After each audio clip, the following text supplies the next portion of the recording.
Alors, quelques mots quand même sur un événement qui vient de se passer au Proche-Orient et qui, pour une fois, n'est pas une guerre, des bombardements, des roquettes, etc., mais qui est l'aboutissement probable de, d'un gouvernement israélien. Pourquoi c'est un petit événement?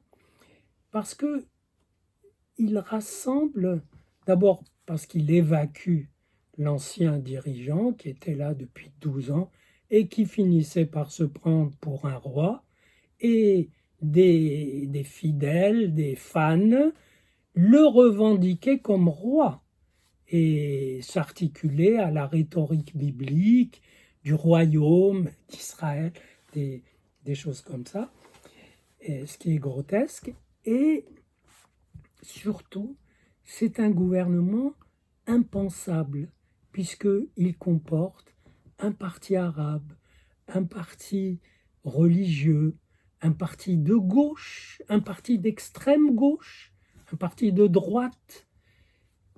C'est comme si en France, on gouvernait avec Marine Le Pen, avec Mélenchon, avec le Parti socialiste, avec l'extrême gauche, etc.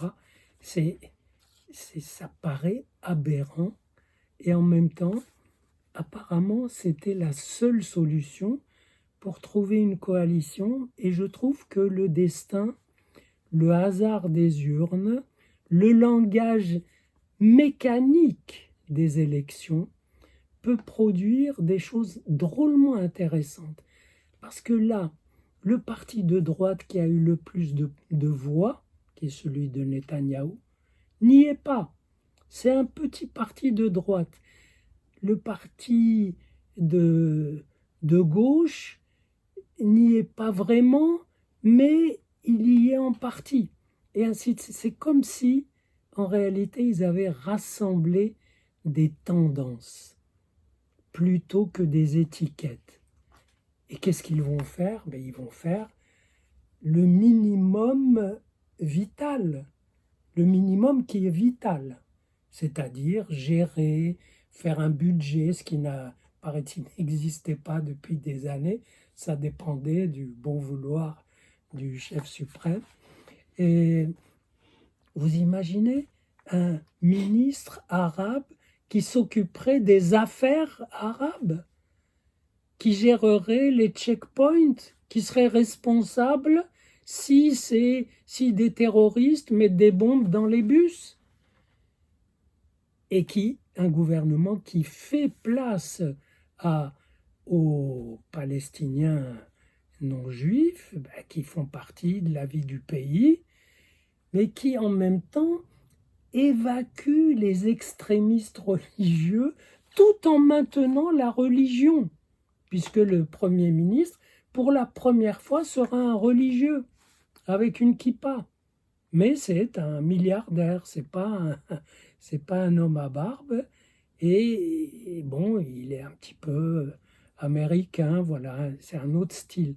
Bref, il me semble que le hasard et la nécessité se sont conjugués pour les obliger à s'asseoir côte à côte. Ils seraient foutus presque d'avancer la paix avec un tel amas de contradictions qui sont décidées parce qu'il n'y a pas le choix à parler ensemble, à faire timidement des choses ensemble, dans le sens, et ça ne peut pas être dans un sens destructif. Ils sont condamnés à être constructifs. Évidemment, c'est d'une fragilité folle, parce que si un député manque à l'appel, s'il tombe malade, s'il a un accident, si c'est un autre qui refuse ce système qui est élu, ça tombera par terre. Mais je pense que c'est le triomphe de la fragilité. C'est tellement fragile que ça doit tenir, que ça devrait tenir, et que ça n'a pas de promesse à tenir. C'est peut-être pour ça que ça peut marcher. En tout cas, c'est une production intéressante de l'histoire et c'est un vrai événement qui intéresse les autres pays parce que c'est aussi une leçon de démocratie.